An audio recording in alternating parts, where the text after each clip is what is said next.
Assalamualaikum warahmatullahi wabarakatuh. Nama saya Restu Malik Alyudin, NPM 202110030. Mata kuliah Tafsir Ahkam,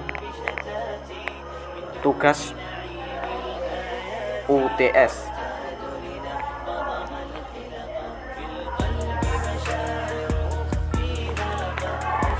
Tentang pembuatan video landasan dasar hukum haji dan umroh. Oke, dasar hukum haji dan umroh. Para ulama fikih bersepakat bahwa ibadah haji dan umroh adalah wajib hukumnya bagi setiap muslim yang mempunyai kemampuan biaya, fisik, waktu sesuai dengan nas Al-Quran. Walillahi ala nasi hijjul baiti man istata'a ilaihi sabila. Dan Allah mewajibkan atas manusia haji ke Baitullah bagi orang yang mampu mengerjakannya. Jadi bagi orang yang tidak mampu mengerjakannya maka belum wajib melaksanakan haji, walaupun ini adalah rukun Islam yang kelima. Karena di situ tertera man istata'a ilaihi sabila, barang siapa yang mampu mengerjakannya. Ketika kita mau berhaji, kita punya niatan haji, namun kita kendala tentang biaya atau kendaraan yang kita punya tidak mencukupi, maka belum wajib haji. Tetapi jika kita sudah mempunyai harta yang cukup untuk melakukan haji, kita harus melakukan haji tersebut, itu hukumnya wajib bagi kita, tidak boleh meninggalkannya. Terus dalam ayat yang lain Allah berfirman wa atimul hajja wal umrata lillah. Artinya, dan sempurnakanlah ibadah haji dan umroh karena firman Allah karena Allah. Quran surah Al-Baqarah ayat 196. Kewajiban haji hanya sekali seumur hidup, sedangkan haji yang berikutnya itu sunnah. Sesuai sabda Nabi Muhammad Sallallahu Alaihi Wasallam, al-hajju marratun faman zada fahuwa tatawwu'un. Haji itu wajibnya hanya satu kali dan selebihnya adalah sunnah. Hadis riwayat Ahmad, Nasai dan Ibnu Majah. Jadi yang terpenting kita melakukan haji itu sekali seumur hidup. Setelah itu kita melakukan haji lagi, itu adalah ibadah sunnah. Tetapi walaupun sunnah, kita tetap harus melakukannya jika kita memiliki uang yang lebih.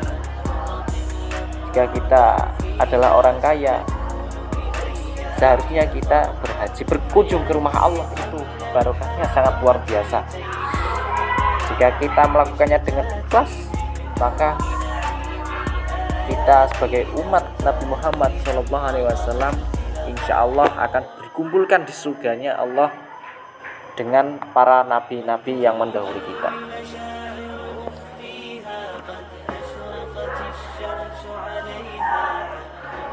Terus apabila sudah memiliki bekal yang cukup untuk berangkat haji, segera berangkat menunaikannya, karena kamu tidak tahu apa yang akan terjadi esok hari. Sesuai dengan sabda Nabi Muhammad, ta'ajjalul ilal haji yanil faridata fa inna ahadakum la tadri ma ya'ridulah. Bersegeralah kamu menunaikan ibadah haji, yakni menunaikan kewajiban, maka sesungguhnya kamu tidak mengetahui sesuatu yang akan terjadi. Hadis riwayat Ahmad. Jadi ketika kita sudah memiliki harta, harus segera mungkin kita melakukan haji, melaksanakan haji, karena kita tidak akan tahu apa yang akan terjadi selanjutnya setelah kita mendapatkan rezeki yang sangat banyak. Dilalah hari selanjutnya kita sudah dipanggil oleh Allah Subhanahu wa Ta'ala menuju rahmatnya, atau dan sebagainya, atau kita ujuk-ujuk kecelakaan di jalan. Nah, yang seperti itu, maka seharusnya kita ketika mendapatkan rezeki harus segera mungkin untuk mendaftar haji seperti itu. karena haji termasuk rukun Islam yang kelima gitu. Lebih dari itu, bagi orang yang sudah mampu tapi enggan berangkat menunaikan ibadah haji, maka baginya mati Yahudi atau Nasrani. Man malaka zadan warohilatan walam yakuja baitallahi fala yaturhu mata yahudian au nasriyan. Barang siapa yang telah memiliki bekal dan kendaraan sudah mampu dan ia belum haji ke Baitullah, maka tidak ada yang menghalangi baginya mati Yahudi atau Nasrani. Nah, ini sangat bahaya sekali ya bagi kita yang sudah mampu kok belum melaksanakan haji. Ini ditakutkan nanti matinya itu dalam keadaan kafir, tidak dalam keadaan Islam. Nah, di sini diterangkan dalam keadaan Yahudi Nasrani. Sedangkan di dalam Al-Qur'an diterangkan inna dina indallahil Islam. Sesungguhnya agama yang diterima di sisi Allah adalah Islam. Maka selain Islam, agama itu ditolak oleh Allah Subhanahu wa taala. Nah, jika sudah ditolak oleh Allah Subhanahu wa taala, maka tempatnya ya bukan di surganya Allah, karena tidak diridhoi Allah. Maka tempatnya adalah neraka. Nah, sedangkan orang-orang yang berada di neraka selain agama, orang yang masuk neraka selain beragama Islam itu di sana itu khalidun wa mukhalidun finnar. Jadi khalidun itu abadi, mukhalidun dan diabadikan di dalam neraka. Nauzubillahi min dzalik. Bayangkan seperti apa jika kita tidak diridhoi oleh Allah Subhanahu wa taala, kita masuk neraka dalam keadaan mengenaskan. Dan itu di neraka siksaan tidak ada habis-habisnya. Ketika kita hancur, dirapikan kembali, dijadikan seperti semula, terus dihancurkan lagi, dijadikan seperti semula lagi, dan seterusnya seperti itu. Siksaan tidak ada habisnya di dalam neraka. Maka untuk kita yang belum melaksanakan haji dan kita punya biaya untuk melakukannya, segeralah melakukan ibadah haji, karena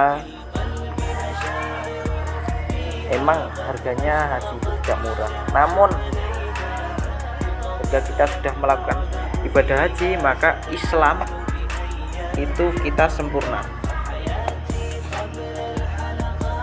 Islam kita sempurna.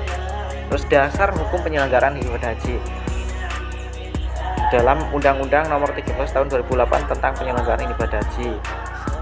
Kedua, Peraturan Pemerintah Nomor 79 Tahun 2012 pelaksanaan Undang-Undang Nomor 13 Tahun 2008 tentang penyelenggaraan ibadah haji. Keempat, Peraturan Menteri Agama Nomor 14 Tahun 2012 tentang penyelenggaraan ibadah haji reguler sebagaimana telah diubah terakhir dengan Peraturan Menteri Agama Nomor 20 Tahun 2016 tentang perubahan kedua atas Peraturan Menteri Agama Nomor 14 Tahun 2012 tentang penyelenggaraan ibadah haji reguler. 4. Peraturan Menteri Agama Nomor 23 Tahun 2016 penyelenggaraan ibadah haji khusus. Dasar hukum penyelenggaraan ibadah umroh. Yang pertama, Undang-Undang Nomor 13 Tahun 2008 tentang penyelenggaraan ibadah haji.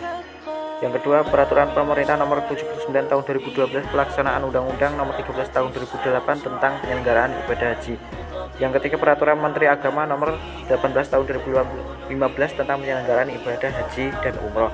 Cukup sekian dari saya yang dapat saya sampaikan. Kurang lebihnya saya mohon maaf, dan kepada Allah saya mohon ampun.